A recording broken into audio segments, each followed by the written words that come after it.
নমস্কার বন্ধুরা, মালতীর মিনি কিচেনে স্বাগতম। আজ আপনাদের কাছে নিয়ে এসেছি মৌচাক পিঠা। এই মৌচাক পিঠাটা কিন্তু খেতে দারুণ, আর এটা কিন্তু ইন্দোনেশিয়ার জনপ্রিয় খাবার। আর এরা কিন্তু এই মৌচাক পিঠাটা খুব ভালোভাবেই কিন্তু ওরা এটা খায়, তাই সেই পিঠাটা আজকে আপনাদের কাছে শেয়ার করেছি। তা স্কিপ না করে পুরো ভিডিওটা দেখতে থাকবেন, রেসিপিটা কী হবে।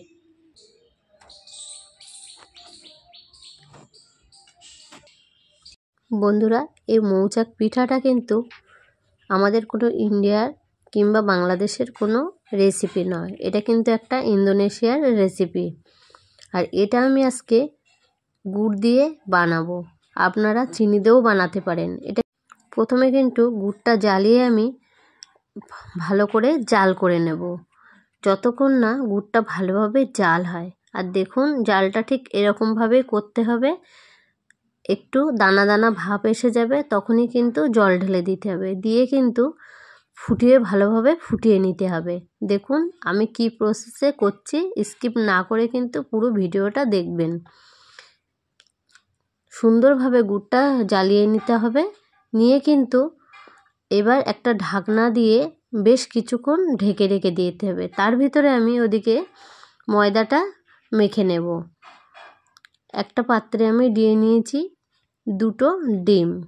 আপনারা 2টো থেকে 3টে ডিমও নিতে পারেন, কোনো অসুবিধা নেই। আমি এখানে বড় সাইজের বেশ 2টো ডিম নিয়ে নিয়েছি। ডিমটা আমি বিটারের সাহায্যে একটু বিট করে নেব। এটা কিন্তু হাত দিয়েও কিন্তু হ্যান্ড বিটার দিয়েও আপনারা করতে পারেন।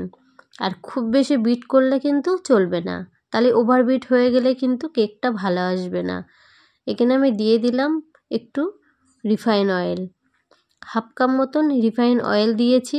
আর দিয়ে দেব একটু এসেন্স দিয়ে কিন্তু আর একটু বিট করে নিলাম। নিয়ে এবার 1.5 কাপ মতন আমি ময়দা দিয়েছি।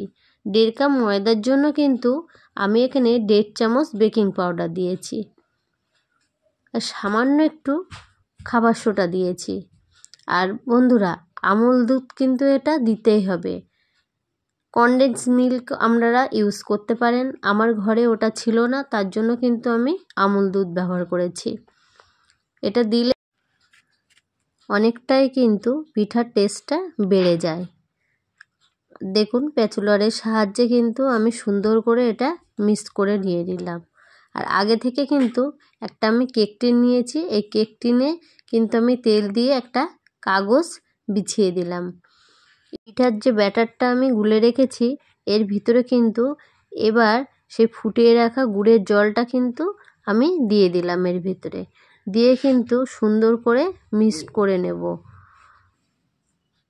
দেখুন এখানে কিন্তু মিক্সড করা আমার হয়ে গেছে। আরেকটু যে গুড়ের জলটা ছিল সেটাও কিন্তু ঢেলে দিলাম, ঢেলে কিন্তু আমি এই পাত্রের মধ্যে দিয়ে দেব। দেখুন অনেকটাই কিন্তু ব্যাটারটা কিন্তু পাতলা হয়েছে। এবার আমি গ্যাসের উপরে কিন্তু একটা তাওয়া বসিয়ে দেব। সেই তাওয়ার উপরে কিন্তু আমি এই কেক টিনটা বসিয়ে দিলাম। এটা কিন্তু ঢেকে দিলে চলবে না, এমনভাবে আস্তে আস্তে লো ফ্লেমে কিন্তু জাল করে নিতে হবে। আর দেখুন উপর থেকে আমার অনেকটাই বুদবুদ হয়ে ঠেলে উঠেছে, এটা কিন্তু ঢেকে দিলে এটা পুড়ে যেতে পারে। ওই জন্য কিন্তু আমি খুব অল্প আঁচে কিন্তু আমি পিঠাটা তৈরি করে নেব। আর হ্যাঁ বন্ধুরা, আমার এই পিঠার রেসিপিটা যদি আপনাদের ভালো লেগে থাকে প্লিজ লাইক, কমেন্ট, শেয়ার ও সাবস্ক্রাইব করতে ভুলবেন না। সাবস্ক্রাইব করে পাশে থাকবেন আর পাশে থাকা বেল আইকনটিটা প্রেস করে দেবেন, তাহলে প্রথম নোটিফিকেশন ছাড়ার সাথে সাথে আপনাদের কাছে গিয়ে আগে পৌঁছায়।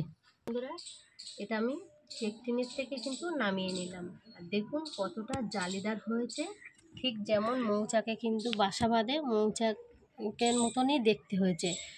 আর আমি এটা কেটে দেখাচ্ছি কতটা স্পঞ্জি হয়েছে।